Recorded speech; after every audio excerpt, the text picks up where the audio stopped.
I was cruising past my son-in-law's place when it struck me to swing by and see how he was doing. But the second I spotted my wife's car sitting at the gate, a gleaming silver Range Rover that should have been parked safely in our garage, something twisted hard in my gut. Trouble. I could feel it before I even knew why. I told myself to stay calm, crept up toward the side window, and kept low, not wanting to be seen. Whatever I was expecting, it sure wasn't the words I heard. They tore through me like a chainsaw, slicing my whole world in half. When the old fool finally signs the papers, we'll have everything we planned for. Karen's voice floated through the half-open window, smooth as silk but laced with venom. I froze right there in my car, just a few feet from Emily's house. My keys dangled from the ignition, swaying slightly like they were mocking me. 5 minutes earlier, I'd called my daughter, hoping to surprise her with a dinner invite. She'd sounded cheerful as ever. "Sorry, Dad, I'm not home. Ryan's there, though, working on some case files." And yet, here sat Karen's Range Rover bold as daylight in the driveway. I killed the engine, got out, and walked toward the window on legs that felt like they didn't belong to me. Through the gap in the curtains, there she was, my wife of 28 years, spread out on my daughter's couch like she owned the place.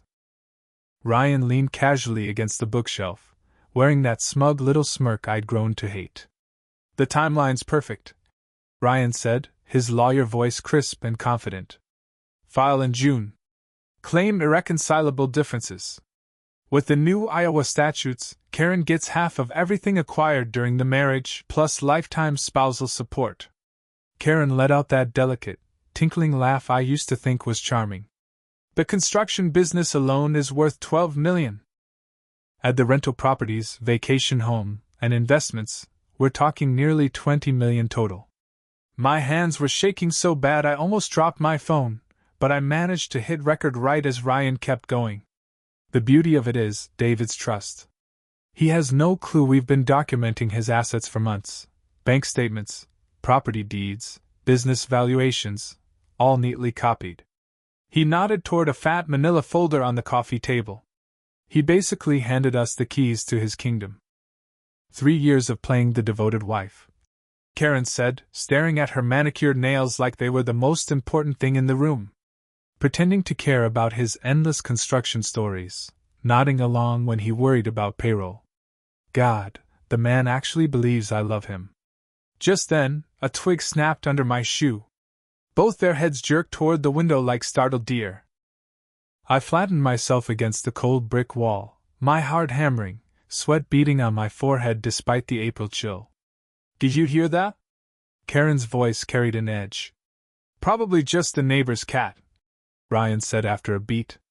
"You're getting paranoid. Can you blame me? If David finds out before we're ready..." "He won't. The man couldn't spot a setup if it had a neon sign." Ryan's laugh was nothing but contempt. "By September, you'll be divorced, wealthy, and free to do whatever or whoever you want." I stayed frozen in place, recording every filthy word, until they went back to talking like I wasn't even a factor in their little world. 15 minutes later, I crept back to my car, my legs stiff, my brain spinning. 28 years of marriage had been reduced to nothing more than a business strategy, executed by my wife and my own son-in-law. That folder on the coffee table wouldn't leave my mind. Months of scheming while I was busting my back working 16-hour days to secure our future. All the while, they were busy dismantling it piece by piece. I sat there gripping the steering wheel, staring at the same callous hands that built a construction empire from scratch, the hands that made sure Karen never lacked for a thing, the hands that once held hers when I walked her down the aisle because her own father refused. Her words echoed, "The man actually believes I love him."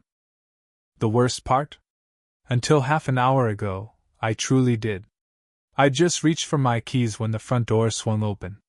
Karen stepped out first, swinging that designer handbag like she didn't have a care in the world. Ryan followed, straightening his tie in that practiced, lawyerly way. Neither of them expected to see me sitting there in my old Acura. The shock on Karen's face was instant and raw. "David?" Her voice shot up a full octave. "What are you doing here?" I forced my face into something resembling normal, though my pulse was pounding so hard it felt like everyone on the street could hear it. 28 years of marriage had taught me to read her moods, but now I realized she'd been acting all along. Just wrapped up a job site inspection nearby. I lied, climbing out of the car. Thought I'd drop in and see Emily. Ryan shifted closer to her, like a guard dog protecting his meal ticket, his pale gray eyes scanning my face for any crack in my story. She's not here. Karen cut in quickly. I was helping Ryan organize some legal paperwork for a client. The lie rolled off her tongue without a hitch. How many of those had I swallowed without even noticing? Oh? I said casually. I thought you were working until 6 today. Didn't you mention the Mitchell proposal this morning? A flicker of panic flashed across her face. I left early. Headache. Sorry to hear that. I turned to Ryan, forcing a friendly tone. Working on an interesting case? Asset division. He said automatically, then caught himself. Divorce client. Complicated finances. The irony almost made me laugh, if it wasn't tearing me apart. Karen's eyes darted between us. How long have you been here, David? Just pulled up. I said evenly. Why? No reason. Her smile was painted on. You seem tense. Everything okay? The woman plotting my financial destruction was asking if I was all right. That one almost broke me. Long day. You know how it is. I waved a hand toward Ryan. Don't let me interrupt your work. We were just finishing, Ryan said, resting his hand on Karen's lower back like it belonged there. How long had that been going on? Good timing, then. I glanced at my phone, making sure they could see it. Ryan's eyes flicked toward the screen. I should head home anyway, I said. Dinner's not gonna cook itself. Karen's laugh came out too high, too quick, like she was forcing it. I'll be along shortly, she said. Just need to wrap up a few things here. Take your time, I told her, opening my car door. Then, as if something had just crossed my mind, I looked back. Oh, Karen, Dr. Whitaker's office called. They want to reschedule your physical. Something about it clashing with your work schedule. For the briefest second, her face went completely blank, the look of someone who'd just been caught in a lie. Then, as fast as a pro car dealer, she flipped back into character. Must be a mix-up, she said smoothly. I'll call them later. No worries. These things happen. I slid into the driver's seat, my heart still pounding against my ribs. See you both later, I said, keeping my voice even. As I backed out of the driveway, I caught sight of them in the rearview mirror, still as statues until my car turned the corner, and then instantly moving closer, their heads bending together in a low, urgent conversation. The three-way dance of deception was in full swing now. They suspected I might have heard something. I knew they were plotting to gut me alive financially. And yet we were all playing our parts like everything was normal. Karen would drive home separately, armed with a stack of excuses. Why she'd left work early, why she'd been at Ryan's house, why her car was there in plain view. She'd have a dozen airtight stories ready before she ever crossed our threshold. But she didn't know about the recording in my pocket. 43 minutes of crystal-clear betrayal that was about to change everything. As I merged into traffic, my hands felt steady on the wheel for the first time since it happened. The shock was wearing off, replaced by something sharper, colder. They thought they were playing chess with a guy who only knew checkers. They were about to learn different. The 15-minute drive home disappeared in a blur. Traffic lights, turns, lane changes I didn't consciously register. My old Acura rolled into our circular driveway on autopilot. Past the manicured gardens Karen insisted we pay someone else to tend, past the fountain she'd, surprised, me with for our 20th anniversary. I sat there in the driver's seat for a while, staring at the house I'd built with my own two hands back in 1995. Every beam, every nail, every carefully measured line had been a love letter to her. And now she was working to take it away from me. When I finally stepped inside, the silence felt different. Not peaceful, but hollow. Karen's presence had always filled the place. Updates on her day, little gripes about the neighbors, excitement over something she'd bought. Now I wondered how much of it had been scripted. My eyes went straight to the wedding photo on the mantel. April 22th, 1988, Karen in ivory silk, glowing. Me in a rented tux, looking awkward but proud. She was 23 back then, a secretary at Carter and Associates downtown. I was 38, finally turning a real profit after 10 grueling years of 12-hour days and instant noodles. We met at the company Christmas party that year. Carter was a client. I'd renovated their offices the previous spring. She'd laughed at some awful joke I made about concrete mixers, a laugh that hit me like silver bells and left me off balance. When I asked her to dinner, she'd said yes so quickly I half wondered if she'd been waiting for me to ask. Our first date was at Delaney's Italian place. We talked until midnight. I told her about my dream of building something that would outlast us both, houses where families could plant roots. Her eyes lit up when I spoke about my work. "You're not just building structures," she'd said, touching my hand. "You're building homes." 7 months later, I proposed. In the kitchen now sat our 28th anniversary card from last December. Blue ink, elegant handwriting. "To my wonderful husband, thank you for making all my dreams come true. Here's to 28 more years of happiness. All my love, Karen." All her love. The words tasted like rust. In the living room, the shelves I'd built during her pregnancy held Emily's baby pictures. June 8, 1995, Karen, exhausted but beaming, cradling our red-faced little miracle. Those early years had been the best of my life. She'd thrown herself into motherhood like it was her calling. School meetings, soccer games, birthday parties with themes that would make Martha Stewart sweat. She documented everything like it was her mission.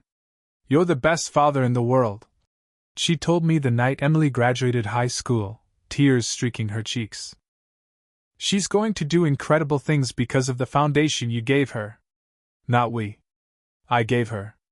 Was that a slip, or had the cracks been showing even back then? I dropped into my leather recliner, the one she always said was too ugly for her taste, and let the memories run wild. Our 10th anniversary cruise to Alaska, Karen thrilled by glaciers and wildlife. Emily's college graduation, tears all around. Christmas mornings so chaotic the living room looked like a toy store exploded. Karen always went overboard with decorations, spending weeks putting them up, only to tear them down in a day.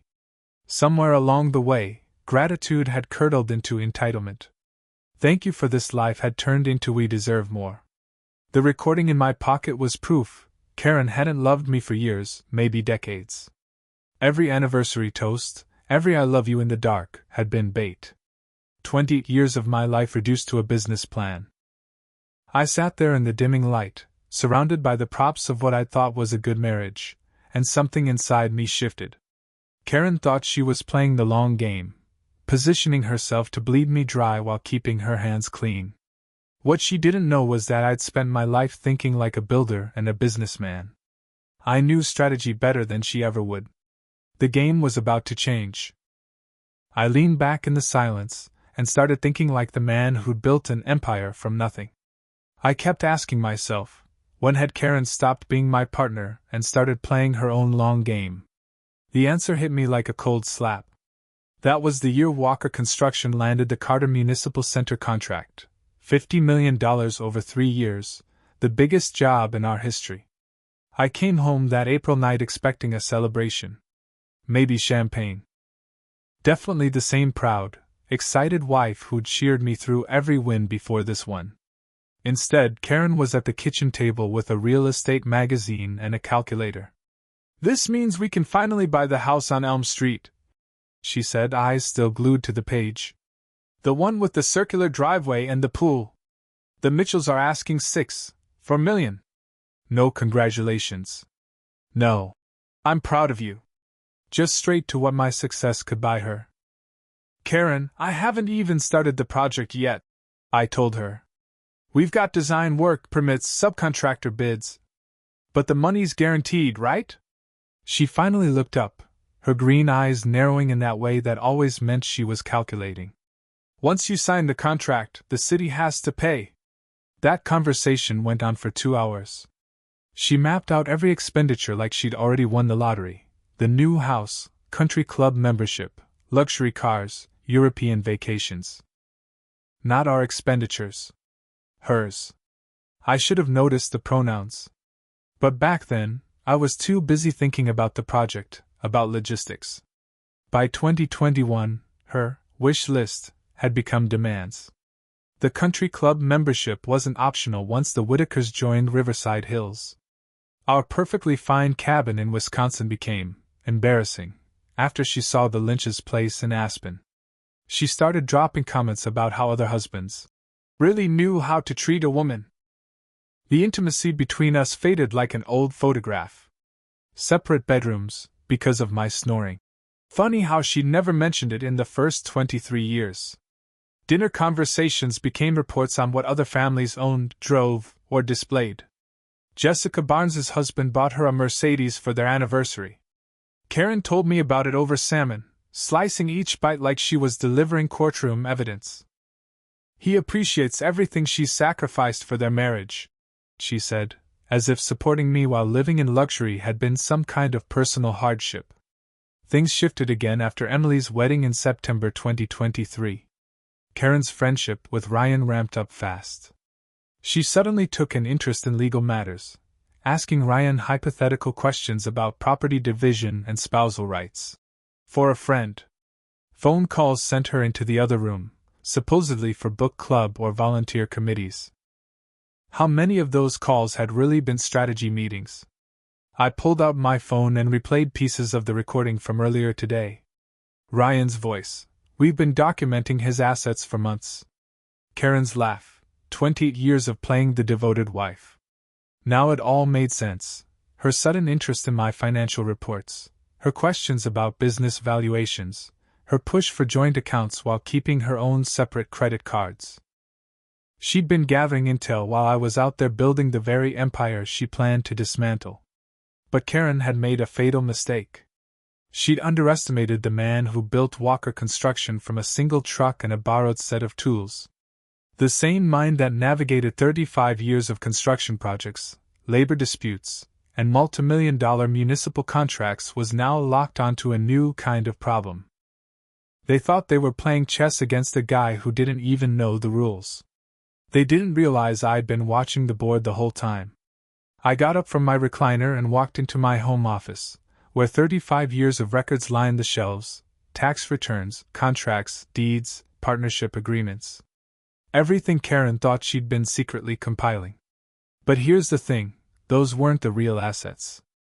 I pulled out my phone, scrolled to the number I wanted, and hit call. Ethan Brooks, my accountant, my friend, and the only man alive who knew about the offshore arrangements I'd set up years ago for tax purposes. It was time to make a move that would change the whole game. 3 days later, my office looked less like a workspace and more like a war room. 2 laptops hummed on the mahogany desk I built myself 15 years ago, screens lit up with bank statements, property records, and legal databases.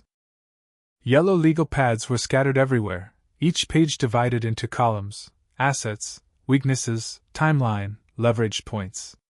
That morning, I'd shaved clean, put on my best navy suit, and slipped on the reading glasses Karen always said made me look distinguished. Funny how quickly grief can harden into strategy when you've got decades of business instincts to draw from. Ethan had been more helpful than I'd even hoped.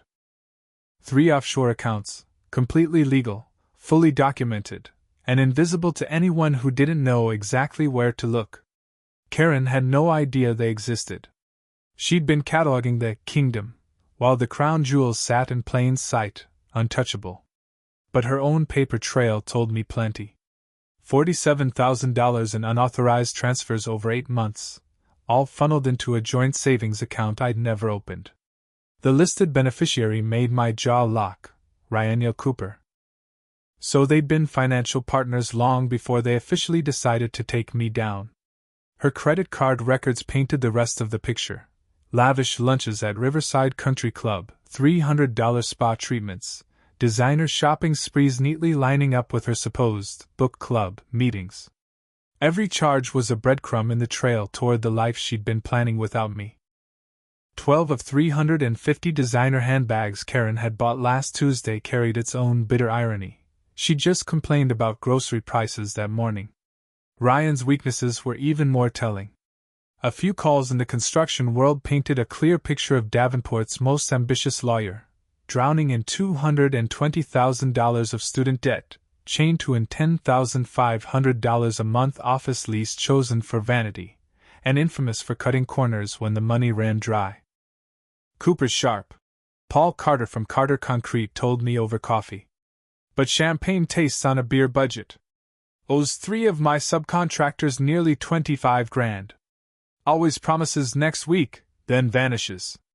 The State Bar's site showed 2 dismissed ethical complaints for client fund mismanagement in the last year. Dismissed, yes, but the stain remained.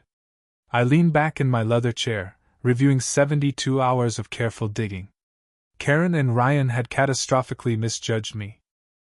They saw a trusting workhorse of a husband who never questioned expenses. What they missed was the mind that built Cole Construction from one truck into a $14 million enterprise. The phone rang. Emily. I kept my tone warm. Hey, sweetheart. How's your day? Dad, I need to ask you something. Her voice carried that careful neutrality she used with difficult patience. Is everything okay between you and Mom? There's tension. My grip on the phone tightened. What makes you ask? Little things. Mom seems stressed about money, which is weird since business is booming. And Ryan keeps asking me strange questions about your company structure, who controls what assets. It feels like they're fishing for information. She had no idea how right she was. Probably just curiosity. I said smoothly. Your mom's always liked talking about financial security. Emily wasn't convinced. Dad, if something was really wrong, you tell me, right? Tell her what? That her mother and husband were plotting to strip me bare? That the family she trusted was rotten at the core? Of course, sweetheart. Everything's fine, just business pressures. After the call, I stared at my notes. Ryan's fishing trip had been more ambitious than I'd realized. Time to feed them the bait I wanted them to swallow. My secure line rang. Jessica Lee, my accountant for 12 years. David, the asset protection documents are ready. And I'm guessing this isn't just estate planning? How perceptive of you. 28 years in forensic accounting, she said dryly. We'll have the business locked so tight no personal legal action can touch it. By 10:20 a.m., I was across from Mark Reynolds, First National Bank president and my golf partner for 15 years. Account security review, I said, sliding the paperwork over. Freeze every joint access point until in-person verification. All of them. This is comprehensive, Mark said. I'm counting on it. The holds went active at 11:47 a.m., just in time for Karen's country club lunch. At 12:14, my phone buzzed, her first declined transaction. By 12:59, she called, her voice tight. David, my card was declined and the bank says there's a security hold. Do you know anything about this? It's embarrassing. I'm sitting here with Deborah, Pamela, and Cheryl.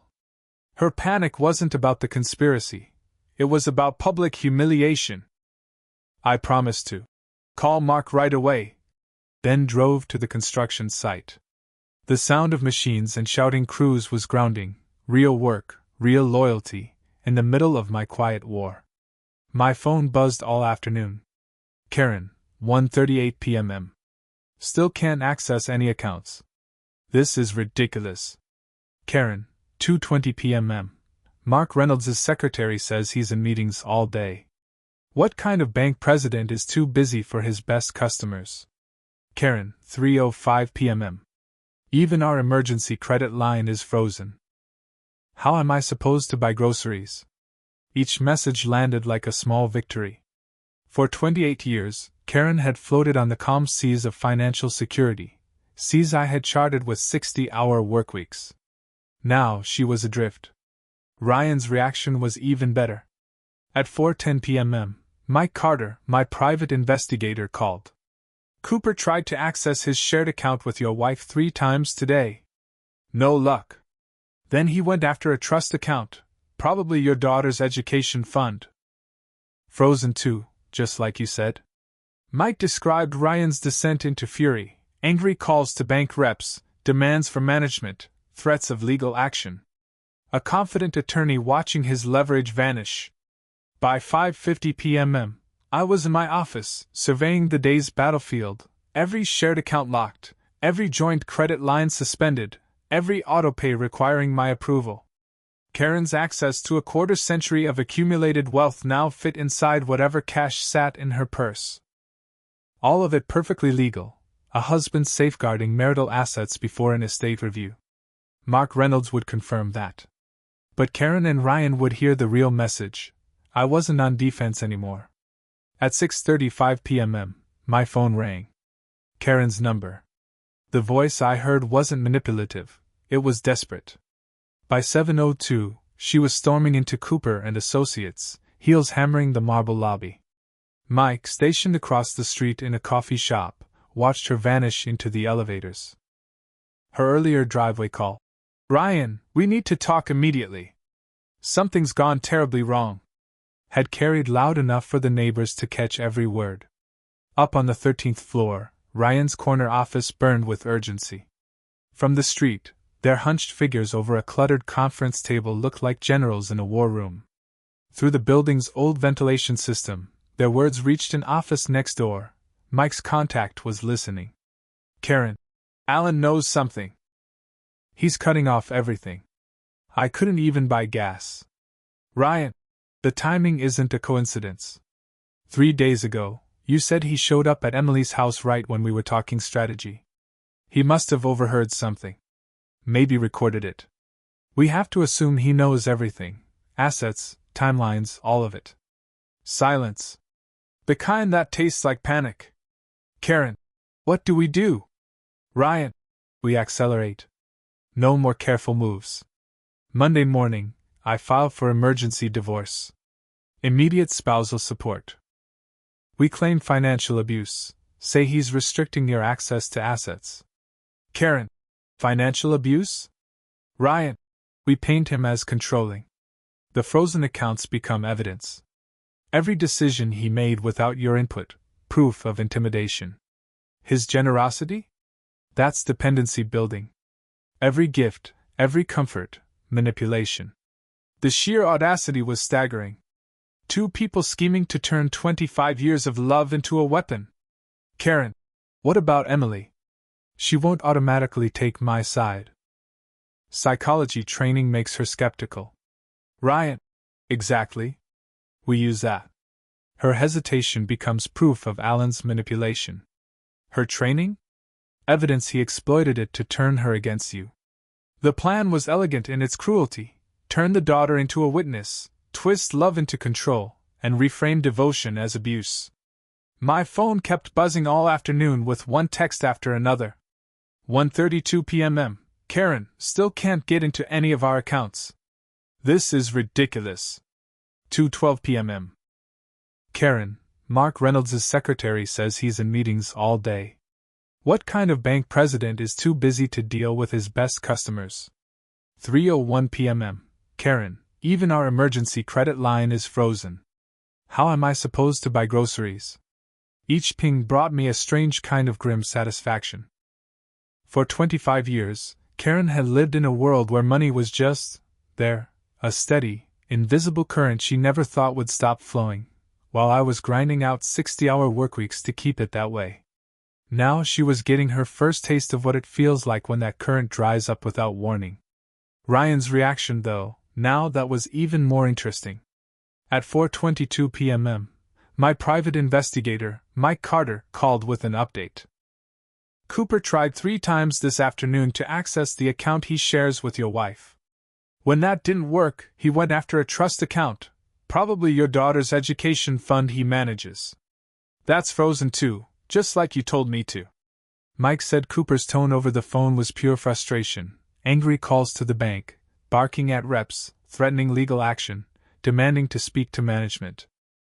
Classic overconfident attorney realizing, too late, that his leverage had just gone up in smoke. By 5 o'clock, I was back home in my office, reviewing the day's financial battlefield. Every shared account? Locked. Every joint credit line? Suspended. Every auto payment system? Needing my personal sign-off. Karen's access to a quarter-century of savings and investments had shrunk down to whatever cash she happened to have in her purse. It was all completely above board, a husband protecting marital assets while estate planning was under review. If anyone asked, Mark Reynolds could confirm it was standard procedure, carried out to the letter. But Karen and Ryan would catch the real meaning instantly.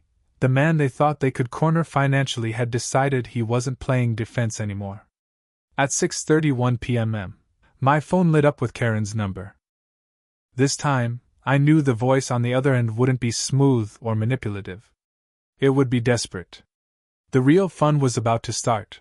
I was curious to see how quickly conspirators would turn on each other when the floor started collapsing under them.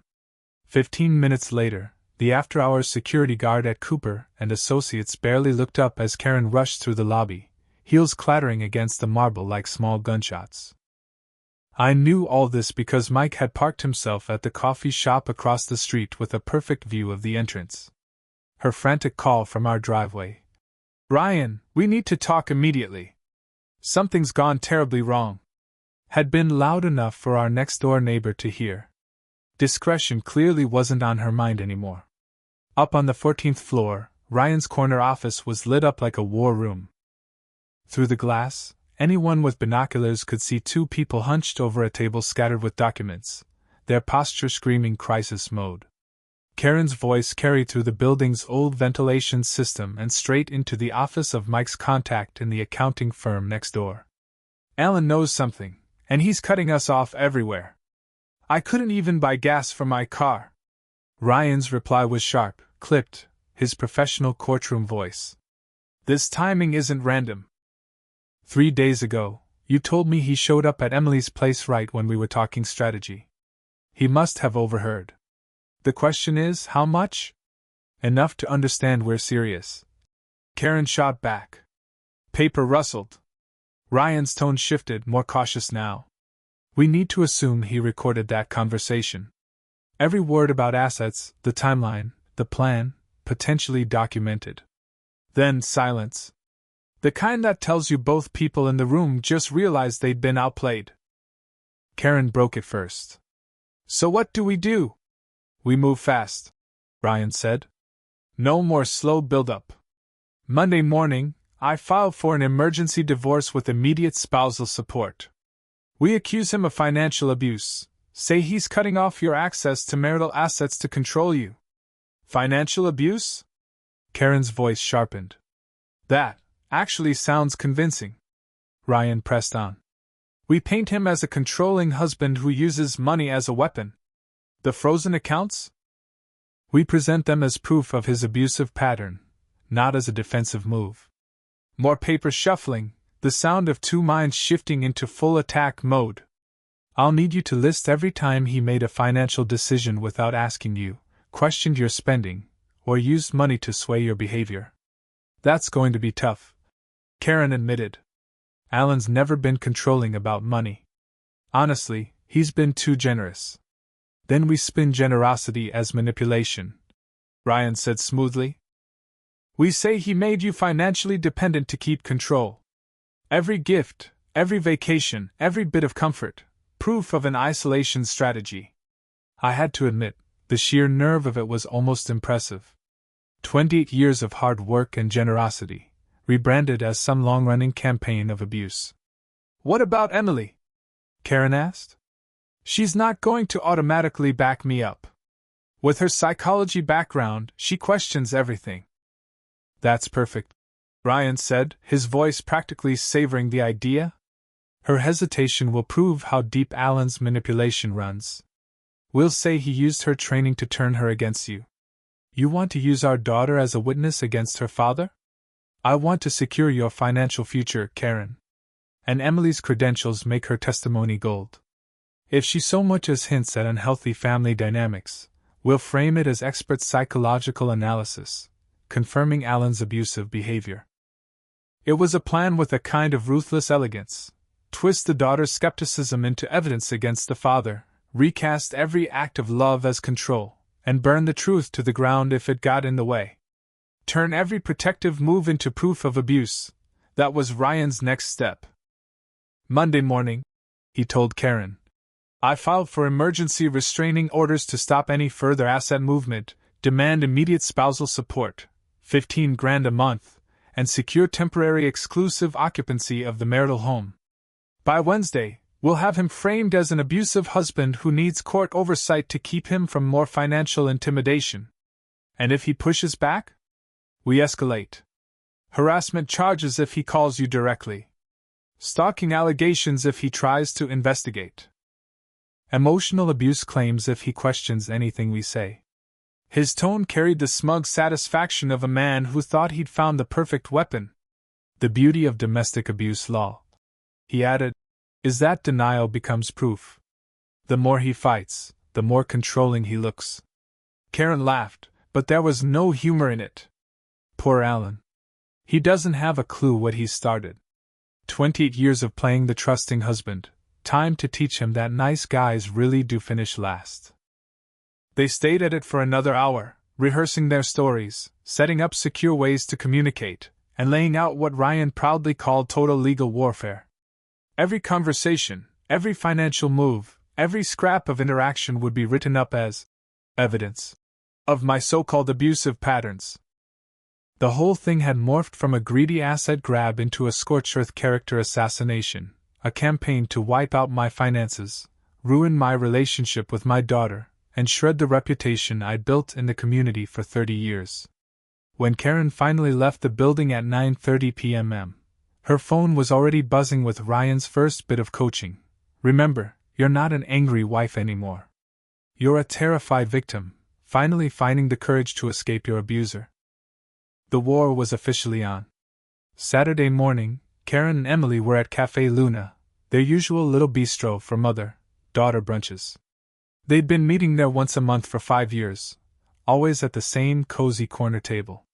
Normally it was about catching up on life, but this time Karen had chosen her seat like a chess player setting up an opening move, her posture, her expression, everything telegraphing that she was there as a woman seeking professional help, not maternal advice. Emily, I need to talk to you about your father, she began, her voice softened into a careful imitation of vulnerability. I think there's something wrong with him mentally. Emily set her coffee cup down with that slow, precise motion she used when sliding into therapist mode. What kind of wrong, Mom? Controlling behaviors. Paranoid thinking. He's been cutting off my access to our accounts, says it's for security reasons, but... Karen let the sentence trail off, leaving the silence to do the work. How long has this been happening? Emily asked. Months, maybe longer. I figured it was just work stress.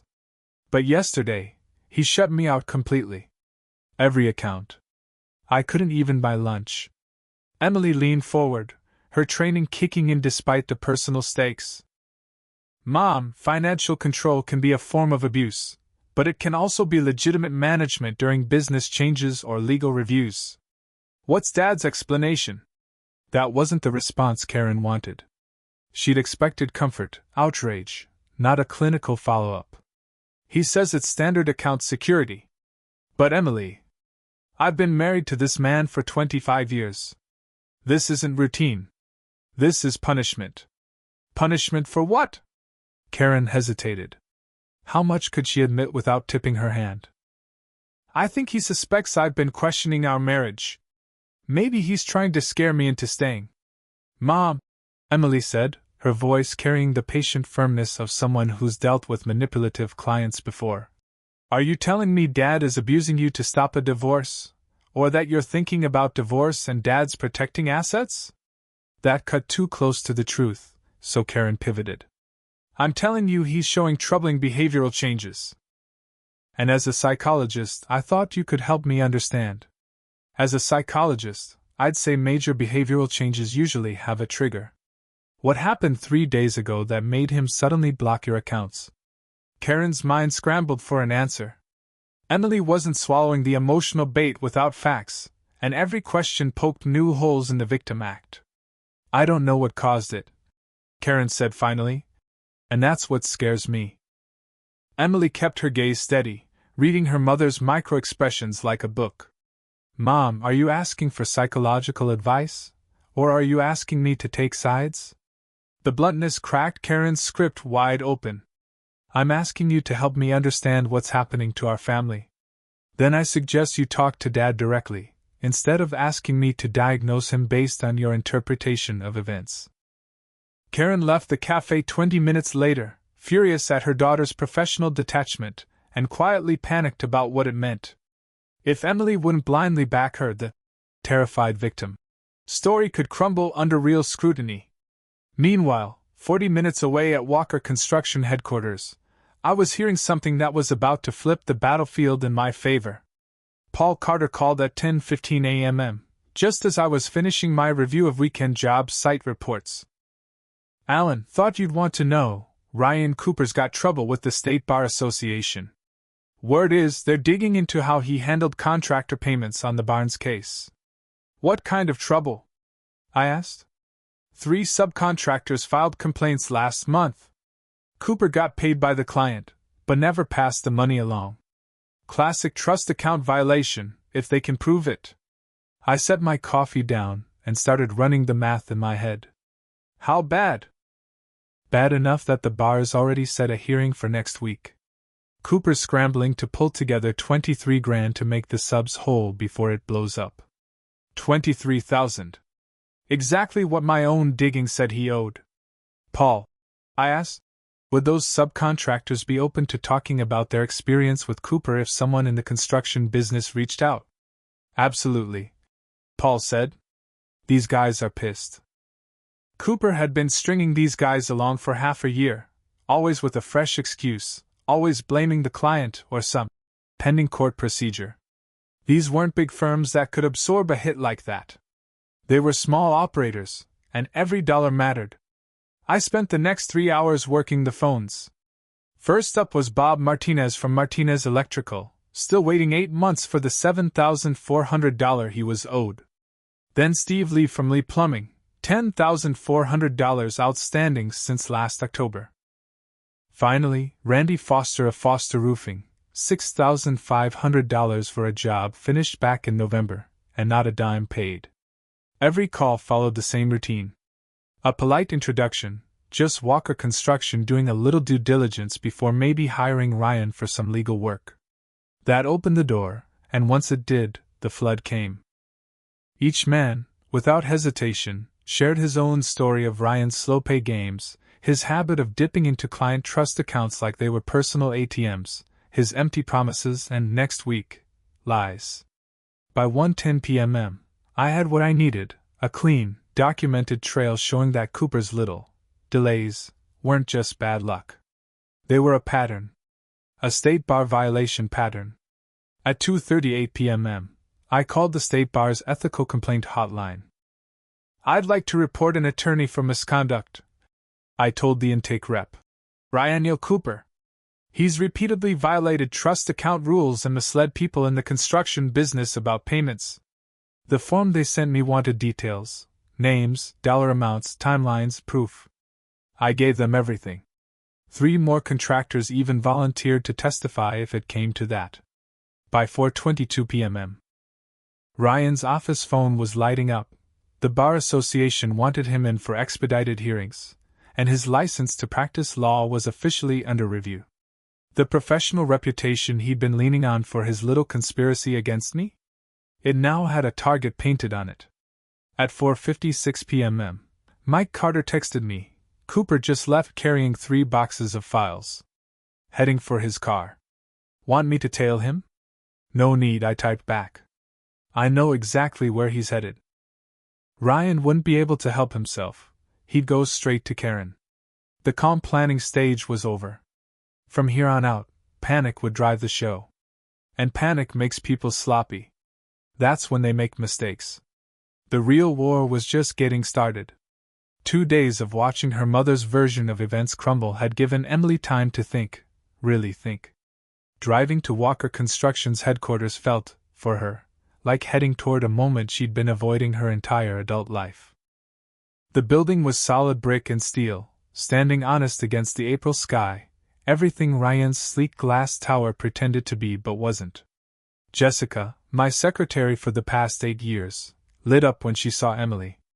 "He's expecting you, honey. Go right in." I stood when she came through the door. After 25 years with Karen, I knew how to read body language, and I was reading hers now. Emily was different. Her posture was professional, her eyes steady, her voice even, the stance of someone who'd made a hard decision before walking in. "Dad," she said, taking the chair across from my desk, "we need to talk about what's going on between you and Mom. I've spent the last 2 days analyzing the situation, and I need to hear your side." "What's your mother told you?" I asked. "That you're controlling. That you've been manipulating the finances. That you might be emotionally abusive." She folded her hands neatly, like she was conducting an interview. "She wants me to back her up, to use my credentials to support her story." It was strange hearing my own daughter speak about me like a case file, but I understood the move. She was keeping emotional distance so she could look at the facts. "And what do you think?" I asked. "I think she tried to manipulate me the same way she's been trying to manipulate you." Her green eyes, Karen's eyes, but somehow sharper, locked onto mine. "Show me what you heard, Dad. I want evidence." I hesitated. Once I pressed play, there'd be no softening the truth for her. But she was 30 now, a licensed psychologist. If she couldn't handle reality, no one could. I played the recording. Karen's voice came through clear. "When the old fool finally signs the papers, we'll have everything we planned for." For the first minute, Emily didn't flinch, just listened, detached. She heard her mother mocking 25 years of marriage, heard Ryan walking her through how to do maximum legal damage, heard the timeline and the plan lay bare. But when Karen's voice said, 28 years of playing the devoted wife, something cracked. Emily's hands tightened, then released. When the recording ended, the silence in the room felt like a bridge either of us wanted to cross first. "How long have you known?" she asked. 6 days, I said. "I overheard it at your place last Tuesday." "And you've been, what? Building a defense while pretending everything was fine?" "Something like that." She leaned back, thinking. "Mom asked me to evaluate your mental state. Wanted me to say, professionally, that you were showing abusive patterns." "What did you tell her?" "That I couldn't ethically diagnose someone without proper evaluation, and that her claims didn't match what I know of your behavior." Her voice had steel in it now. "She tried to use my training as a weapon, Dad, against you, and against my own professional ethics. The betrayal hung between us, not just mine, but hers too. I'm sorry you got dragged into this, sweetheart." "I'm not," she said firmly. "I'm glad I know the truth. The question is, what happens now?" I studied her face, seeing the strength I'd helped shape, but the independence I could never control. "That's up to you, Emily. I'm not asking you to choose sides. I already have." She rose to her feet. "I choose truth over loyalty. Evidence over emotion. And I choose to stand with the parent who didn't try to twist my ethics." Relief hit me, followed quickly by another thought. What about Ryan? What about him? Her tone went cold. "My husband conspired to financially destroy my father, and used my career as cover. That marriage is over. Emily. I'm not saying that in anger. I'm saying it based on character assessment and behavioral evidence." She walked toward the door, then stopped. I told her I'd speak the truth if anyone asked about our family mess, but I wasn't going to be used as a weapon, by her or anyone else. "I understand," she said. "Good," I replied. "Because there's still one more thing I've got to take care of." She walked out of my office with the purposeful stride of someone who'd just made peace with their own conscience, even in a situation built to tear it apart. 20 minutes later, she'd be stepping into her own home to face the man who had betrayed not only me, but the very professional ethics she'd spent years upholding. I stayed behind, sitting in the middle of my office, surrounded by 35 years' worth of work done with a clean conscience. And for the first time since this whole nightmare began, I felt something I'd almost forgotten: hope.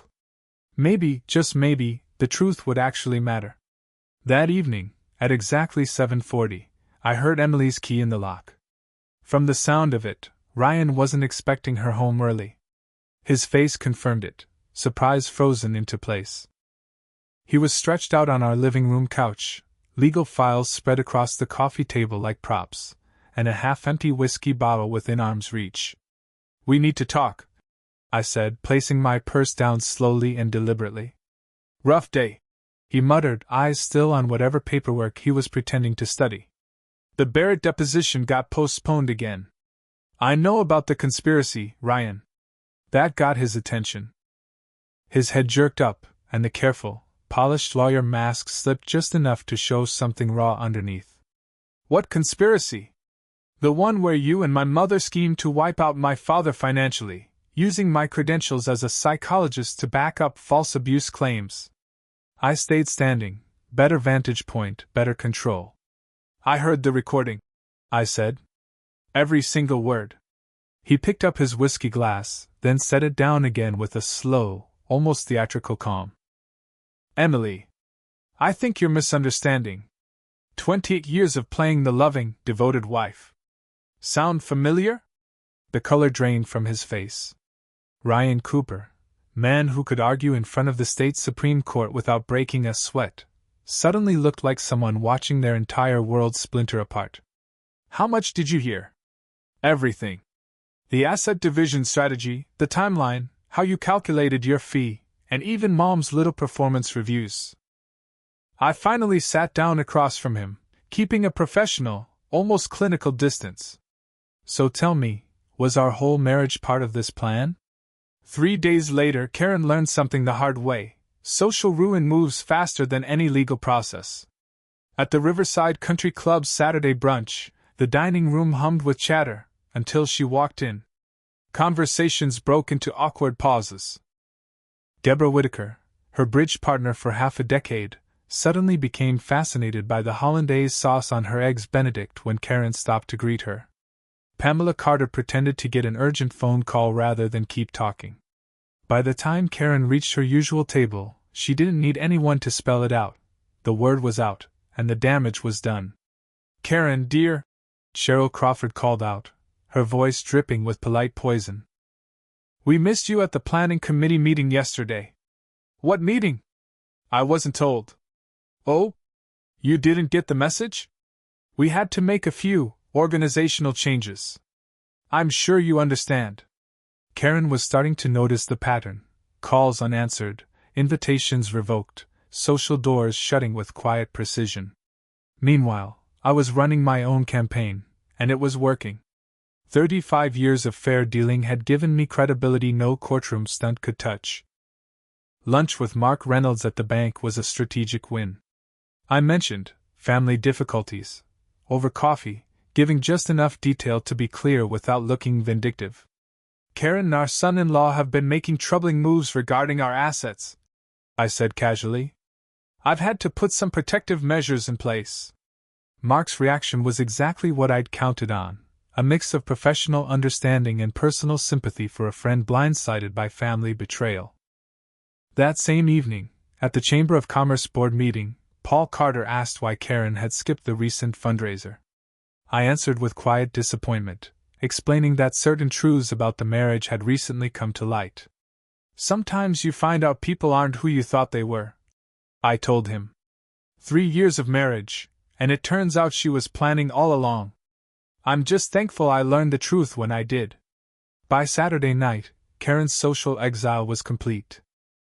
The country club's membership committee scheduled a routine review of her status. The charity board accepted her resignation from positions she never offered to give up. Ryan's career was crumbling just as fast as Karen's social life. 3 major clients cut ties, citing concerns about judgment and ethics. The Miller Industries account, worth $200,000 a year, sent a formal letter saying they'd lost confidence in his professional discretion. That night, through the thin walls of their apartment, I could hear Karen's voice, brittle with panic. Everyone knows, Ryan. Everyone. I can't show my face anywhere in this town. We'll file emergency motions Monday morning, he said. Force Alan onto the defensive. Before what? She snapped. Before you lose your license? Before I move back to my sisters in Minnesota? Their bickering dragged on until midnight, two people realizing that sharing guilt isn't the same thing as sharing a way out. The next morning, Karen made her last big move. She walked into the downtown office of Deborah Hawthorne, a divorce attorney infamous for leaving nothing but scorched earth behind her cases. The glass conference room overlooked the courthouse where she hoped to take me down, but the look on Deborah's face didn't promise much. Mrs. Walker, Deborah began, voice cool and skeptical. I've reviewed your materials. Your husband's financial safeguards are legally sound. Joint account holders can restrict access during marital disputes. That's financial abuse. Karen insisted, cracks showing through her polished victim act. He's controlling every cent of money we earn together. Money he earned. Deborah corrected, glancing at her notes. At least according to the past 25 years of tax returns. Your contributions were minimal. You haven't had a job outside the house since 1989. The words landed like a slap, and I saw the color rise in Karen's cheeks. Back then, being a homemaker had been a sign of comfort and stability, almost a badge of privilege. Now, sitting here, it was starting to look like Exhibit A for dependence. What about emotional abuse? Intimidation? Can you point to anything specific? The attorney asked. The question just lingered in the air. I knew she'd been up nights trying to stitch together a believable history of abuse out of 25 years of Alan's genuine kindness and generosity. He's always been controlling with money, she said. Always has been. All right. Can you give me examples of threats, physical intimidation, cutting you off from friends or family? Well, no, but… Mrs. Walker, domestic abuse claims need proof. Has he ever threatened you physically? Kept you from leaving the house? Checked your calls or emails? Each question tore another hole in her shaky story. The truth was, Alan had never raised his voice in anger, never told her where she could or couldn't go, and never interfered with her friendships. Meanwhile, 10 blocks away, Ryan was finding out just how fast the Bar Association could move when they actually wanted something. That Monday morning's ethics committee call wasn't about slow contractor payments anymore. It was about something that could end his career. Mr. Cooper, we've gotten more complaints about your handling of client trust accounts, the voice on the line said. There are allegations you've been using client money for personal expenses while cases were still pending. Ryan's grip on the phone tightened. That's not true. I've always kept my books straight. We have invoices from Martinez Electrical, submitted 8 months ago, with promises of payment once the client approved. Your client settled 7 months back. Where's that money now? The truth? Sitting in Ryan's personal checking account. He'd used it to cover office rent and pay down student loans. What had felt like clever cash flow juggling now looked a whole lot like embezzlement. There may have been some administrative delays, he said weakly. Mr. Cooper, we're scheduling a formal hearing Thursday morning. You'll need every financial record for all client accounts going back 18 months. By Wednesday night, Karen and Ryan had hit the kind of desperation that makes people dangerous. Sitting in Ryan's almost empty office felt like two generals planning a last-ditch battle with no weapons. We have to file domestic violence claims, Karen said, forcing confidence into her voice. It's the only way to put him on the defensive. Karen, Ryan said sharply, false domestic violence charges are a felony if we get caught. And given the evidence he's probably sitting on. What evidence? I've never said anything in front of cameras or witnesses that would. She stopped mid-sentence, remembering the recording that had set this whole nightmare in motion. That recording proves we were talking strategy about money, not abuse. Ryan reminded her. So we spin it, she said. Your legal know-how, my testimony. We turn it into a story about years of emotional manipulation and financial control. Ryan just stared across the table. 6 months earlier, she'd been a bored housewife looking for a little excitement. Now she was proposing perjury in federal court. "If this blows up, we're both going to prison," he said. "If we don't try, I end up broke and you get disbarred. Either way, we lose. At least this way we go down swinging." Her voice had that cold edge of someone who'd lost everything except the willingness to take someone else down with them. That Thursday morning's restraining order hearing would either save them or hand Alan even more proof of a conspiracy. Neither of them knew that he'd spent the entire week quietly logging every call, every meeting, every lie they told their friends and lawyers. Alan wasn't just defending himself anymore, he was building a case. May 2nd, Davenport County Courthouse felt different. 35 years of my good name felt like something solid in my hands, something I could carry into the fight. Judge Patricia Hendrick ran domestic relations court with the calm efficiency of someone who'd seen every trick in the book. Karen sat at the plaintiff's table beside Deborah Hawthorne, dressed exactly how a battered wife was supposed to look: conservative clothes, barely any makeup, and a nervous energy that might have been real given what she was gambling. "Mrs. Walker," Judge Hendrick began, reading from the emergency restraining order request. "You claim your husband has committed financial abuse and intimidation. Can you describe specific incidents that made you fear for your safety?" Karen's voice trembled, just enough to sound practiced.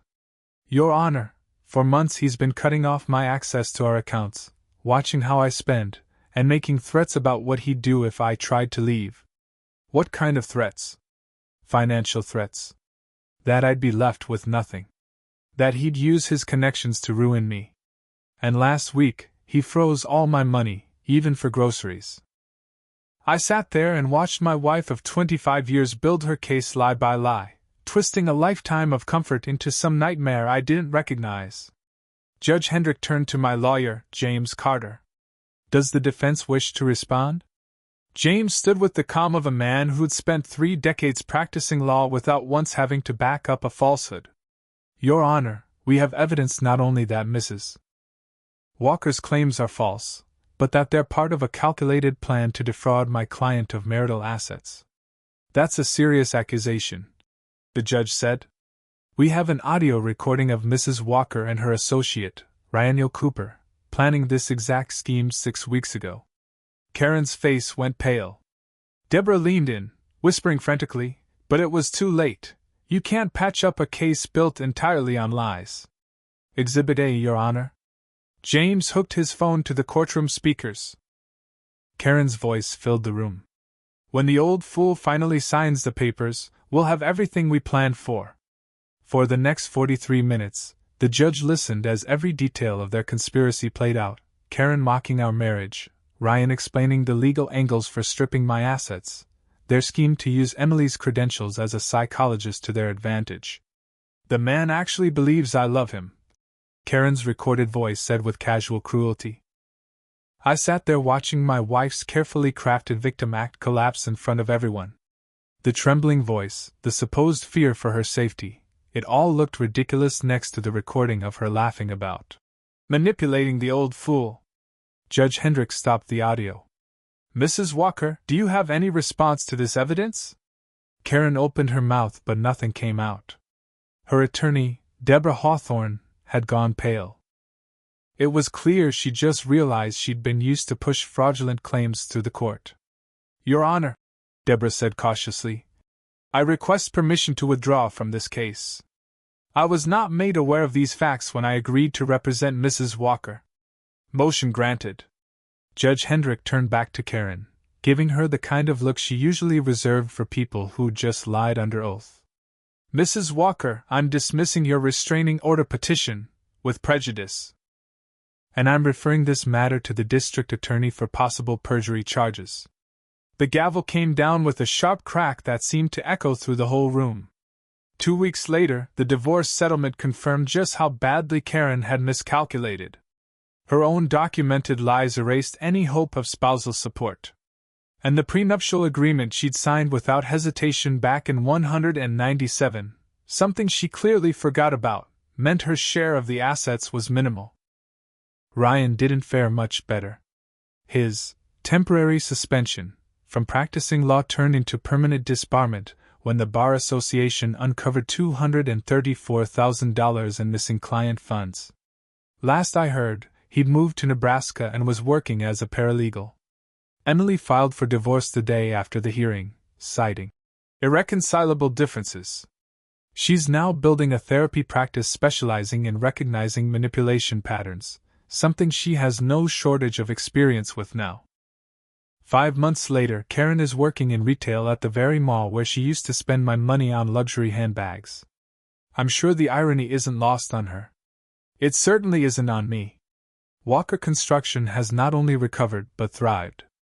The community's support during my family drama brought in new contracts and stronger business relationships. The house feels different now, quieter but honest. No more staged conversations or affection given with a hidden agenda. Just the sound of rain against windows I built myself, in a home that finally feels like mine again. Karen was right about one thing, though. I truly did believe she loved me. Now I know the difference between love and a performance.